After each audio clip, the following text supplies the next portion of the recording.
O presidente do Senado, Rodrigo Pacheco PSD-MG, afirmou nesta quarta-feira 28 que o Congresso pode retomar a desoneração da folha de pagamento que beneficia os municípios até que o governo apresente uma solução definitiva. O Congresso aprovou em outubro do ano passado desoneração para 17 setores e também para as prefeituras. O texto reduzia de 20% para 8% a alíquota da contribuição previdenciária patronal, que incide sobre os salários dos funcionários paga pelos pequenos municípios. A lei atingiria mais de 3 mil municípios com menos de 142.633 habitantes que não recebem a cota reserva do Fundo de Participação dos Municípios FPM.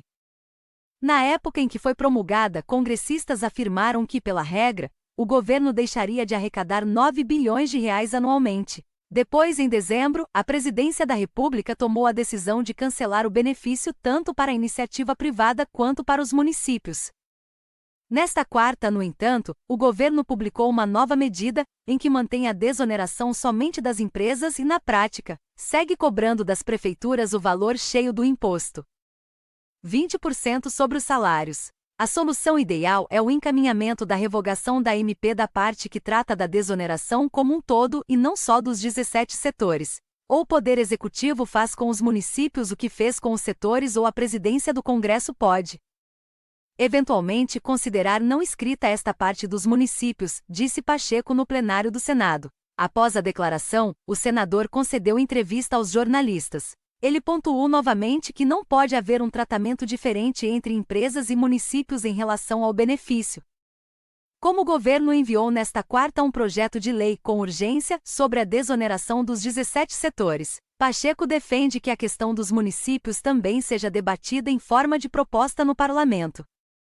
O presidente do Senado é contrário a acabar com o benefício das prefeituras por meio de uma medida provisória, que começa a valer assim que é editada. Pacheco disse que vai conversar com o ministro da Fazenda, Fernando Haddad, sobre uma solução definitiva. Também nesta quarta, o ministro de Relações Institucionais, Alexandre Padilha, afirmou que o governo constrói com entidades de municípios proposta para que, mesmo com a cobrança do valor integral da alíquota, cidades menores paguem menos ou que haja uma compensação. Nesta terça 27, o líder do governo no Senado, Jacques Wagner PTBA, explicou que, apesar de não achar razoável a cobrança às pequenas cidades, ainda não há solução definitiva para o tema. O parlamentar disse que o governo ainda busca formas de financiamento. Depois da reforma da Previdência, não se pode fazer nenhum tipo de benefício fiscal em cima da Previdência, porque o rombo fiscal já é grande, talvez porque a forma de financiamento é errada. Tem um estoque da dívida. Não adianta ficar todo ano refinanciando, disse Jacques Wagner. Para o líder, a criação em 2014 do E-Social, plataforma que expõe as contribuições previdenciárias e informações sobre os trabalhadores, obrigou as prefeituras a cumprirem com mais transparência o cronograma de pagamentos. A falta de pagamento também prejudicaria o recebimento de recursos do Fundo de Participação dos Municípios FPM. Montante da União distribuído às prefeituras com base em cálculo que considera o tamanho da população da cidade e a renda per capita de cada estado.